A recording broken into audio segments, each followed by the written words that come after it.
compound interest. Presented by Ms. Shuka, Mr. Carrizales, and Mr. Isasi. This session will be recorded. This event will provide the handout points, and it will post in the end in the chat of the session. Thank you. For now, in this time, please mute your mix for the best sound experience. Without further ado, here is Ms. Shuka and Mr. Carrizales. Hello, everyone. Welcome to Friday Happy Math Hour. I want to apologize ahead of time. I am sitting in an airport, so you might hear some back noise.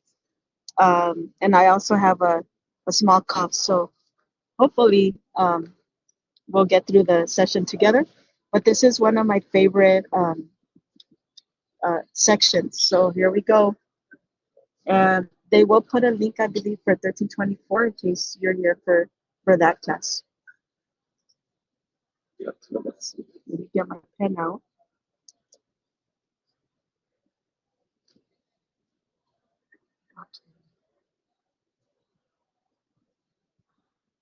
I'm not sure why it's not letting me go to the next slide. Can somebody click to the next slide? I'm trying to log in my computer as well. Okay. So here, we're going to be talking about zeros of a polynomial function. And the zeros of a polynomial function, if you recall, are the points where the graph is crossing the x-axis. And so here we can see the points are, let me finish getting on the computer, it'll be easier. So in this example, we have, give me a second. Okay, let's see.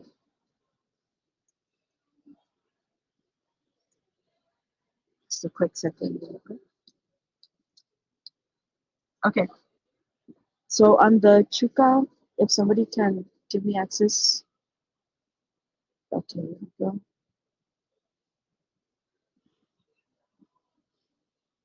All right, thank you. All right, so sorry about that, guys. All right, so if you notice here where the blue arrow is pointing, these are your zeros.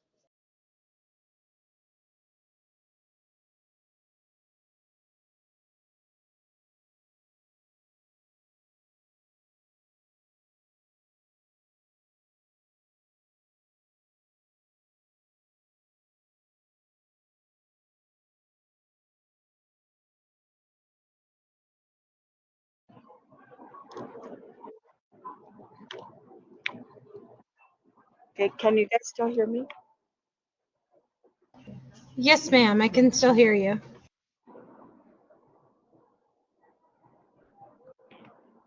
Okay.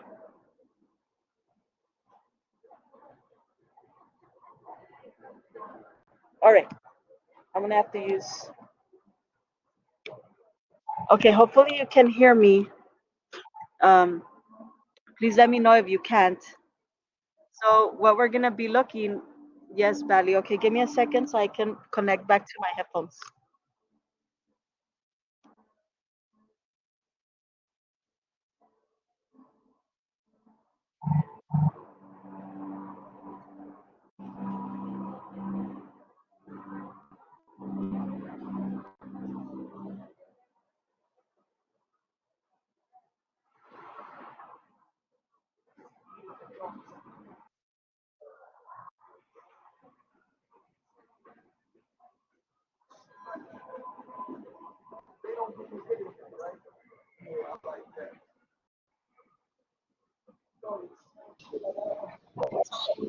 Okay, is this better? Yes, ma'am. All right, I apologize. Okay, so we're gonna be finding these zeros.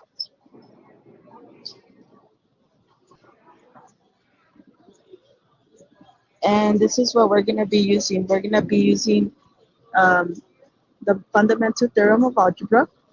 And this theorem is important because it does tell you that whatever the degree is, that's the number of zeros that you're going to have. So if your degree is 3, then you should have 3 zeros. Okay, so for example here, we have x cubed plus 3x squared plus 2. The degree is 3. That means we're going to have 3 zeros. In our second one, the degree, is it 4 or is it 6? Remember, it's not always the first number you see. The degree is going to be the largest number that we see. So in this example, we would have 6. The degree is 6. So we're going to have 6 zeros that we need to find. Okay. So let's go on to the next slide. So here we want to find the zeros. And throughout the semester, we've been seeing these type of equations. Some are a lot easier than others, right? But the main key is that when you're finding zeros, you always want to let the y equal 0.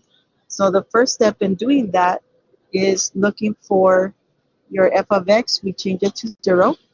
And then we're going to solve for x. So x is equal to 2. And that's going to be our 0. But as they get a little more complicated, the same step, we let f of x equal 0. And then here, this is quadratic, so you have choices. You can either try to factor or use the quadratic formula, or in some cases, the square root property. So in this example, we can factor as x minus 3 and x minus 3. And so if we set each factor equal to 0, then we get x equals 3 and x equals 3. And as you can see, here's my 0. And as a refresher, since the 3 is repeated an even number of times, the graph comes to the 0, it touches the x-axis and it turns. And then we start looking at things with imaginary numbers. But the same idea, we let y equal to 0, and we can set each of these factors equal to 0. And so we get x is equal to 0, and then we have 2 imaginary solutions. And so if you notice, the imaginary solutions will not appear in your graph. So it says find the zeros of the polynomial function given that x is equal to 4. So in these problems, they're going to tell you that at least one of the zeros. And so what we want to do is we want to use that 0, and we can use something we learned last week, which is synthetic division, to find the rest of the zeros. And so here I set up my synthetic division. So in front of x cubed, I have a 1. There's no x squared, so I use 0. Then I have x has a negative 13, and then 12 has a negative 12. So synthetic division, we're going to bring the 1 down. 4 times 1 is 4. 4 plus 0 is 4. 4 times 4 is 16. And then 16 minus 13 is 3. 4 times 3 is 12. And so we get a 0 here. And once we get a 0 there, then that tells us that 4, it confirms that it is a 0. But more importantly, we can use the quotient, which we go 1 degree less. So remember, if you had x cubed, you're going to start with x squared. So for this one, we would have x squared. And then this should be, let me make sure that was correct. That should be a 4x. And then we'll have a positive 3. Okay. So if we have 4x here, then this would be x plus 3 and x plus 1. And so we would have, our answers would be x equals negative 3 and x equals 1. So there's a mistake here. That should be a positive 4. Okay. So what is the difference between this example and the one that we just did? Well, the big difference is the similarities is it's still asking for the zeros, but the big difference is that it doesn't give us a 0. And so what we want to do is we want to find numbers that we can use to find those zeros. So we can use the rational zero test, which is going to provide a possible list of numbers of zeros. And to use this test, we're going to use the factors of the constant term divided by the factors of the leading coefficient. And so the way it works is, well, first let's figure out what a factor is. So a factor, if you have the number 8, its factors are going to be all the numbers that we'll divide that number with remainder 0. In other words, 1 times 8 will give you 8. 2 times 4 will give you 8. So 1, 8, 2, and 4 are called factors. And then for 24, we have 1 times 24, 2 times 12, 3 times 8, and 4 times 6. So all of those are also factors. Okay? And so that's what we mean by a factor. So next, we want to use the way we're going to use the rational zero theorem. And the rational zero theorem, again, we need the constant term. So your constant term is the number that doesn't have a variable, in this case, -9. And so if we look at the factors of -9, or even just 9, we're going to have 1 times 9 and 3 times 3. So we just need to write it once. And then the leading coefficient for this problem is 1. So the factors of 1 is going to just be 1. So we write them as a ratio. And so here I'm going to put my factors of the constant term in the numerator. And then I'm going to put my factors of the leading coefficient in the denominator. And so I'm going to ask myself, what is 1 divided by 1? Well, that's 1. What is 3 divided by 1? That's 3. And what is 9 divided by 1? So that's going to be 9.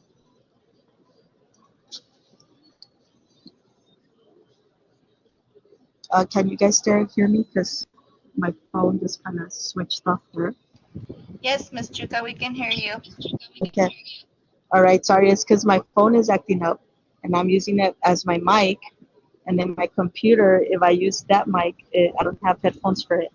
So I apologize. But let me know if we lose each other. Okay. So now the good thing about this theorem is that now we have 6 numbers that we can check to see if they're zeros. And so we don't have to be guessing any random numbers. We can work with this list. Okay, so that's what we're going to do next. Okay, so here we have a 1, -9, -9. And I'm going to test the 1 that was part of my list. So if I bring down the 1 and I keep going, apply synthetic division, so we get -7. And my remainder here is -16. So that means that 1 is not a 0. Okay, so that was a big fail, right? But it's okay. We can try another number in the list.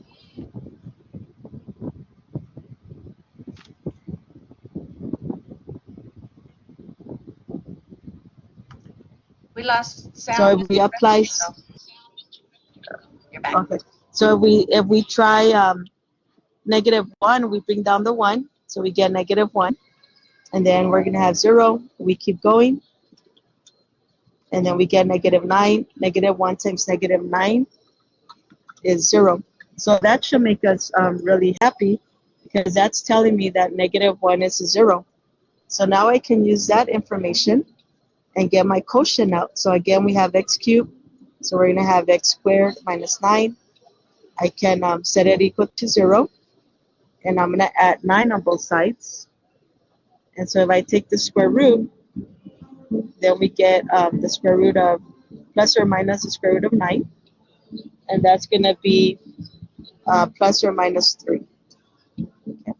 So if we put it all together, then we have the -1, which is our 0. And then we're going to have -3 and +3. So somebody just sat next to me with an instrument. All right. So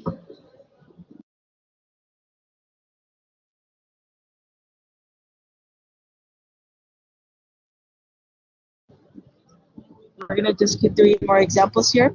So if we go here and we apply the rational zero test, then we're going to have the factors of 1 is 1. The factors of 2 are 1 and 2. And so if I put these together, we have 1 divided by 1 is 1. And then we have 1 divided by 2 is a half. Can you guys still hear me? Yes, Ms. Chuka, I can hear you. Okay, so now, so we can try 1 again. I always like to try 1. And if 1 doesn't work, then I'll try to do -1. And if -1 doesn't work, then I go to the next number. So here we're going to have the 2, we're going to bring it down. 1 times 2 is 2, 3 plus 2 is 5, 5 times 1 is 5, 5 plus 0 is 5. And if we keep going, then we see that x equals 1 is not a 0. So let's try -1. And let me just finish the synthetic division here. So we can see that we're going to get 0. So now the important thing is that now we can use the quotient, which is going to be 2x squared plus x minus 1. So we can set that equal to 0. And now we can either try to factor, we can use a quadratic formula, whatever you feel more comfortable with. I'm going to go ahead and factor this. So we get 2x minus 1 and x plus 1. Set each factor equal to 0. And then solve for x. So on the first one, we get add the 1 on both sides. So we get 2x equals 1. So my answer would be x equals a half. And on the second one, we subtract 1. So we get x equals -1. Okay, so let's look at our zeros. So we got 1 0 from synthetic division, which is -1. We got another 0, which is a half. And then we got the x equals -1. So these are our zeros here.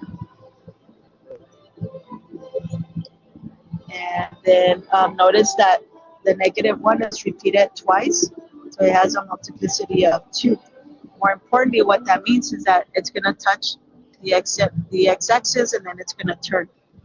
Okay, let's try another one. So this one looks a little more crazy, but I like this example because there's 2 ways we can solve this. The first way is to do the same thing we've been doing, which is a rational zero test. Well, there's no constant, so the terms for 0 is going to just be 0. And for 1, we get 1. So the possible zeros are going to be 0. So we can test 0. It might not work, but let's see if it works. So here, the way I set it up is t to the 6th power has a -1 in front. There's no t to the 5th. There's no t to the 4th.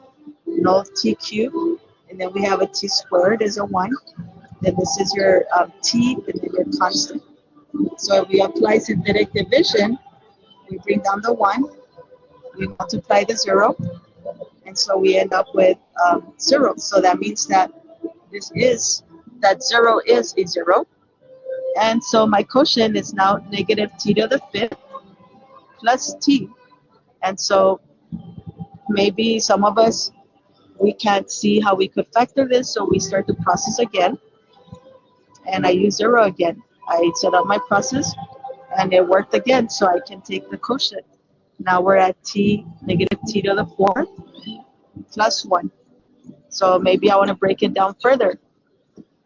But here I can just factor out to this result. I can factor it out as -t squared minus 1 times t squared minus 1, and set up each factor equal to 0 and solve for t. So I'm going to add 1 and then divide by a negative. And so I end up with an imaginary solution for the first one.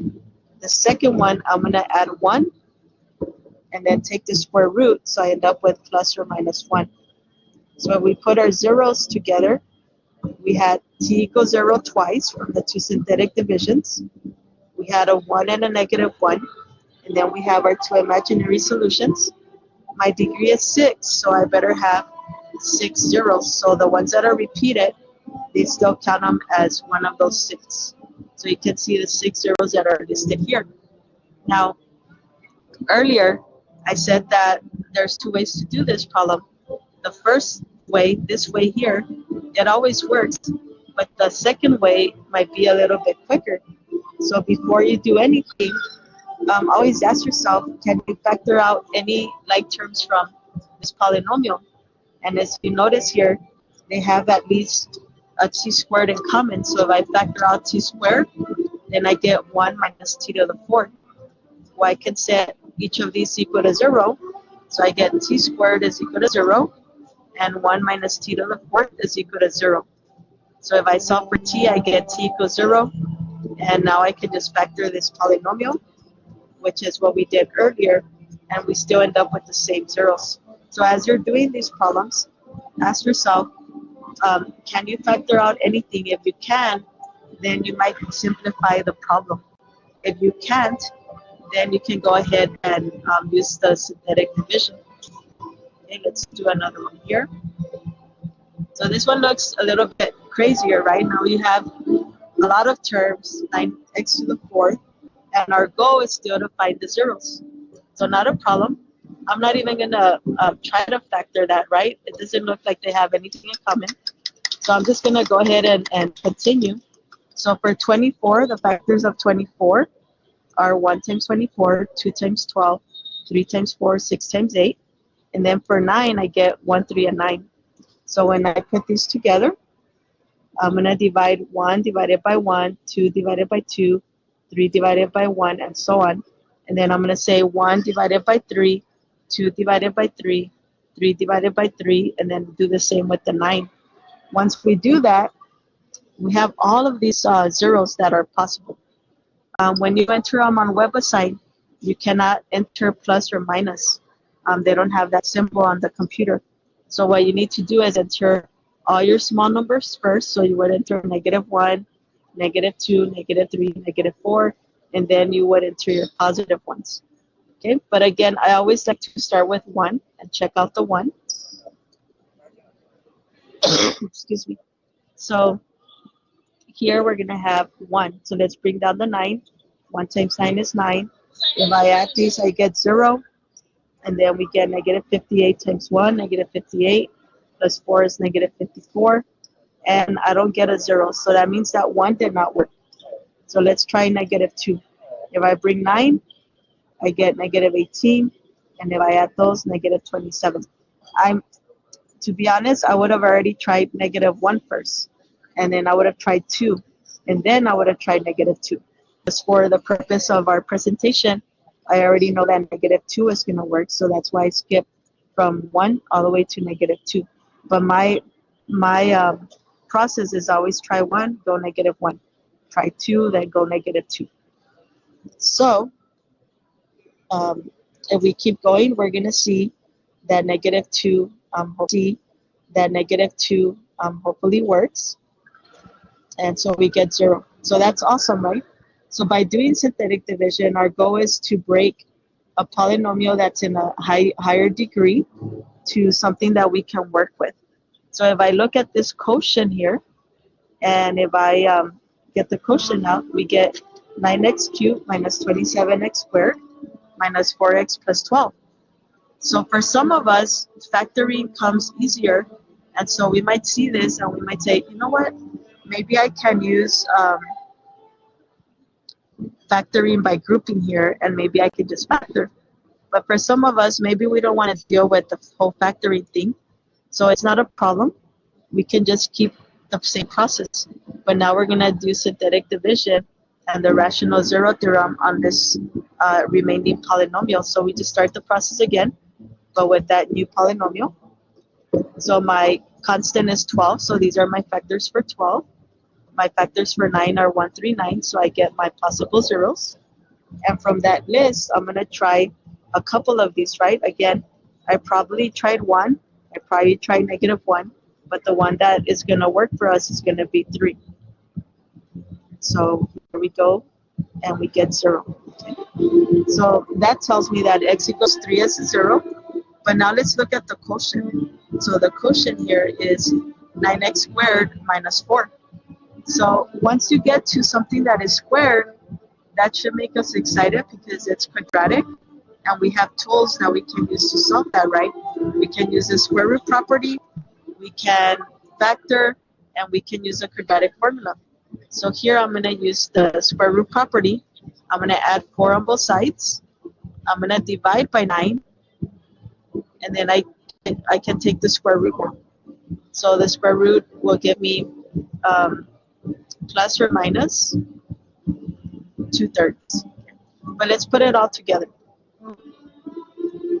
So all together we have -2 was a 0. We have 3 is a 0. And then from the quotient here, we got plus or an plus and minus 2/3. Okay, my degree was 4. I want to make sure I have 4 zeros. 1, 2, 3, 4. Okay. But what is the whole point of finding these zeros, right? I mean, there's many things that one is finding the solutions to these equations. But another thing that we're going to need to do in a little bit is we're going to graph them. But let me talk about factors here. So the factors come from this 0 here. And notice here I have x equals -2. If I bring the -2 to the same side where x is, then that becomes the factor. So here x equals 3, I'm going to bring the 3 over to the left side. So to do that, I would have to subtract 3. So I'm going to get x minus 3. And then I have x minus 2/3, and then x plus 2/3. So why are these factors important? We're going to see on our next example. Well, first let's graph it. So this problem was worked out in slides 19 through 42. So what we're going to do is we first list the possible zeros. So we get the possible zeros, and this work was already done. So these were my possible zeros. Now we're going to list the real zeros. So these were our real zeros, -1, -3, and 3. So all that work we have already done it. But now we want to graph it. Okay, so the first thing when you graph is you want to decide the end behavior of the graph. So as a reminder, your graphs can behave in any of these 4 ways, right? They can rise to the right, rise to the left. They can fall to the right, fall to the left. So our function is odd degree with a positive leading coefficient. So it's going to behave like this one here. And so if we keep going, then our graph is going to rise to the right and fall left. And I'll just finish this question, and then Ruben can take over on the next one. Okay, so then our zeros here are going to cross, and then we're going to pick additional points. Okay, so let me see. So first you plot your points. So these are my zeros. We apply the end behavior. So I know that to the right it's going to rise, and to the left it's going to fall. And at each of these zeros, the graph is crossing. So I draw my lines a little bit through the points. But then I need to pick points. So I want to pick points that are going to make sense, right, between these two zeros here. So I chose -2. And when I plug in the -2 for my x's, I get a 5. So I plot it up here. And then I picked 1, and 1 gave me -16 down here. And I picked 2, and that came out to -15. And then don't forget your y-intercept is -9. So we connect them, and that would be our graph. Okay. And then just so you can see the real graph on the computer, it looks something like that. So we're pretty close, right? And so I encourage you to do it on paper, and then on the computer, they're going to give you a multiple choice question. So I'm going to let Mr. Carizales take over. That way, since it's getting a little bit more loud in here, but I'm still going to be here. And Mr. Carizales, thank you for jumping in. And Thank you, Ms. Chuka. I'll pass it over to you. Thank you so much. Awesome. All right. If you allow me, let me go ahead and take over. So we have this next example here. It says, find a polynomial function with real coefficients that have the given zeros. Okay, so what they're telling us is that our polynomial function has these zeros. And if you see, we have a real 0 at 3, and we have also an imaginary 0 at -4i. So let's go ahead and see, and we can do this. So one of the things that we want to do is, our goal is to have a polynomial. As an example here, if you see here on the one on the right, we have an example of a polynomial. And this expression that we have right above our example here, the x cubed and so on, this is just a generic representation of a polynomial, right? It's a certain degree n, and we have a leading coefficient a sub n, and it goes on all the way to where we have our b, which is would be our constant. Okay, so in order for us to solve this, what I want to use is something called the linear factorization theorem, and it says that if I have the zeros for a polynomial, and I multiply the factors with each other, I will get back the polynomial where these zeros came from. Okay, so what we have, if you see here, they gave us the zeros, like we said. We have a real zero at x equals 3, and we have a zero at minus 4i. But we know that the I is an imaginary number that came from taking the square root of a negative 1, right? So we know that when we take the square roots, we have two zeros, the plus and minus. So even though they only gave us one, we should already assume that there is the flip side to that, right? So they gave us a minus 4i, so there exists the positive 4i. So now if we see this, we're going to have a polynomial of degree 3. If we multiply these x's together, x times x is x squared, and the x times that third one gives me the degree 3 polynomial, okay? So now let's go ahead and list the factors.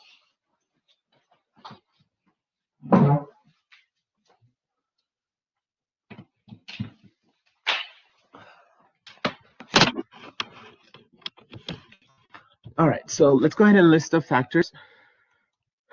So our factors are this: x equals 3. So to get the factor, I just move the 3 to the other side by subtracting it on both sides, and I have my factor, x minus 3. Same thing with the x equals minus 4i. Just move it to the other side, and I have x plus 4i. And same with the third one. And again, what we're doing is this would have been equal to 0, right? This is how we would have found out what the x-intercept were by us solving for this factor x minus 3. So now that we have our factors, what I want to do is I want to use this format here, which is, again, from our linear factorization theorem that says that if I multiply all these factors together, I am going to get back the polynomial. Now, we are missing the leading coefficient, the a sub n, but we're going to do that towards the end. So let's go ahead and start by multiplying these three factors together. So I'm going to start with the right-hand side. Again, and what we're doing is we're just going to apply FOIL. The x has to be multiplied with both of the terms of the other term. Same thing with the 4i. The 4i has to be multiplied with the other two terms. Okay, so when we do that, we get x times x is the x squared. X times a minus 4i is a minus 4ix. The 4i times x is the plus 4ix. And a positive 4i times a negative 4i gives me a negative 16i squared. So I'm going to simplify. I'm going to combine my like terms. Minus 4ix plus 4ix, they cancel. They become 0, leaving me with just x squared minus 16i squared. But we all know that I squared represents negative 1. So I'll go ahead and replace that. Negative 1 times the negative 16 is going to give me a positive 16.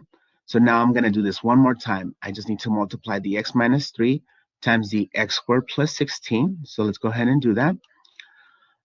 Again, we're applying FOIL. And when I do this, I get x times x squared is the x cubed.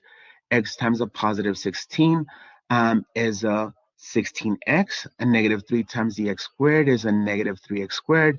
And a negative 3 times a positive 16 is a negative 48. Now, there's no like terms to combine, but I do want to reorder this. I like to have it in standard format where the degree, the highest degree is first, and then all the others are in descending order, okay? So now we are almost there. We almost have our polynomial. The only thing that we're missing is to get this a sub n, okay? Now, so the a sub n, for this explanation purposes, they didn't give us enough information to actually calculate a different a sub n. So since with this information alone, we're just going to assume that our a sub n is 1. So then when I multiply 1 to the polynomial that I just discovered, this is the polynomial with these given conditions. The x cubed minus 3x squared plus 16x minus 48, based on these 2 zeros, but we know that there were 3 zeros that they were given. Okay, so let's go ahead and look at one where we will have to find what that leading coefficient is. Okay, and most of us, we love this problem because we love to work with our zeros and come up with these polynomials. Okay, so this is a homework question that you'll find on your class, and it says find the polynomial function f with the real coefficients that have the given degree, the zeros, and solution points. So if you notice here, they're telling us what the degree is, but we're going to discover it when we multiply all our zeros together. And this third part here, the solution point, this is what we're going to need. This was the missing piece of information that we would have needed in order to come up with a specific leading coefficient or a specific polynomial. Okay, so we're going to do this problem the same way that we just did the one before. I know that I have 3 zeros here that they're giving me. That's x equals -4, x equals 1, and x equals I. But again, I know that I imaginary, that one came from a square root, where the square root always has 2 answers, a plus or minus. So even though they didn't write it, I know there's another x equals -I. They gave me the positive I, but I know that there's a negative I. So again, if I subtract 4 on both sides, I get the x plus 4 is the factor of where this -4 came from.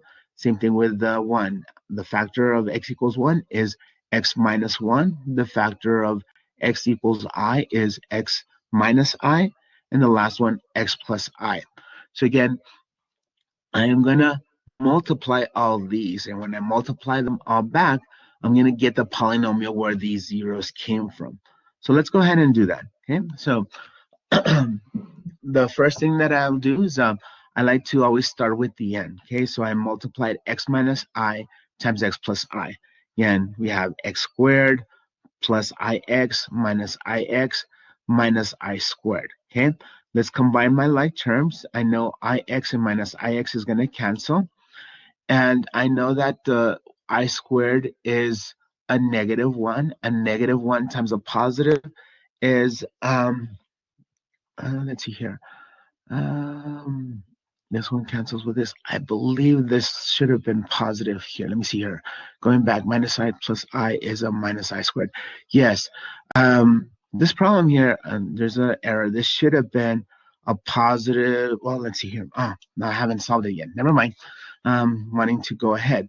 So here we go. We have the I squared is a -1, and the negative times the -1 is going to give me that positive 1. Okay, I was just 2 ahead. All right, so now we're down to a sub n is equal, or a sub n times x plus 4 times x minus 1 times x squared plus 1. Okay, so again, I'm going to multiply the last two.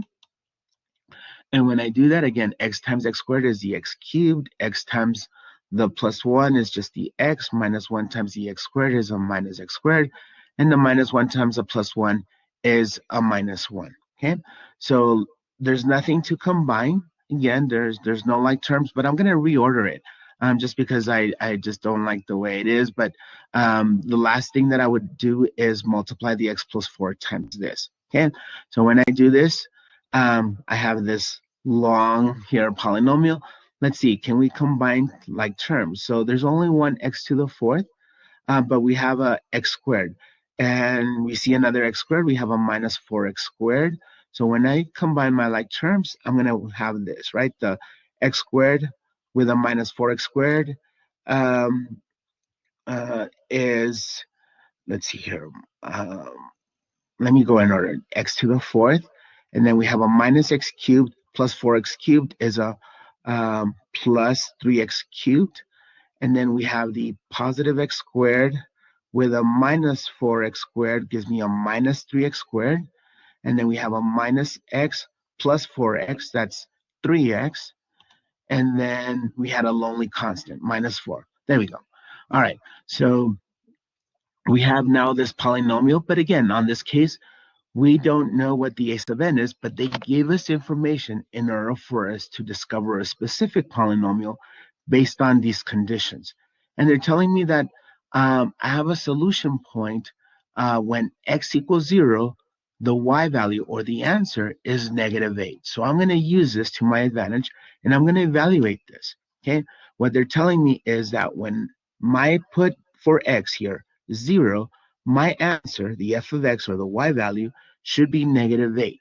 So when I do this, again, you'll see that 0 to the fourth power is 0, 0 cubed is 0, 0 times 3 is 0, 0 squared is 0, 0 times 3 is 0, 3 times 0 is 0, and 0 minus 4 is just a -4.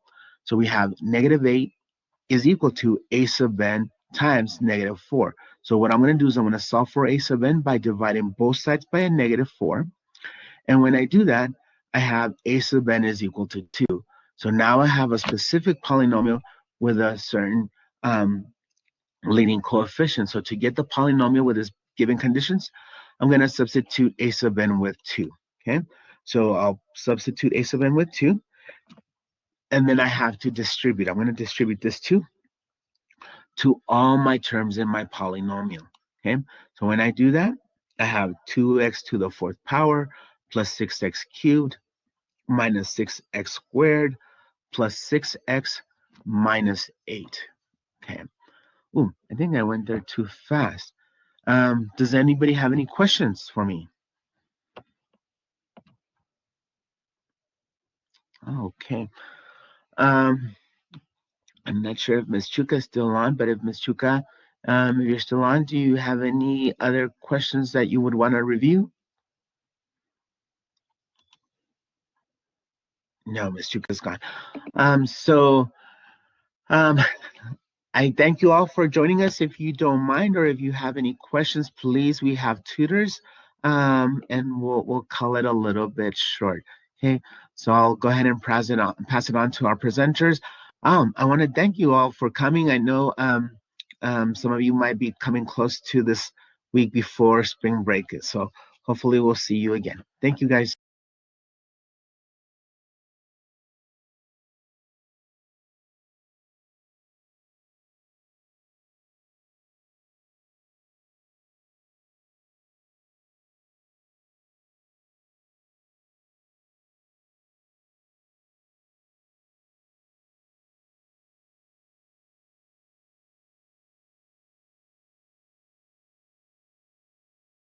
So there's a student asking if they can put the Tejano code again on the chat, if you don't mind, please.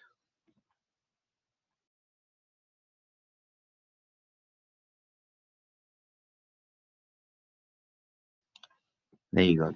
Again, thank you all for joining us today.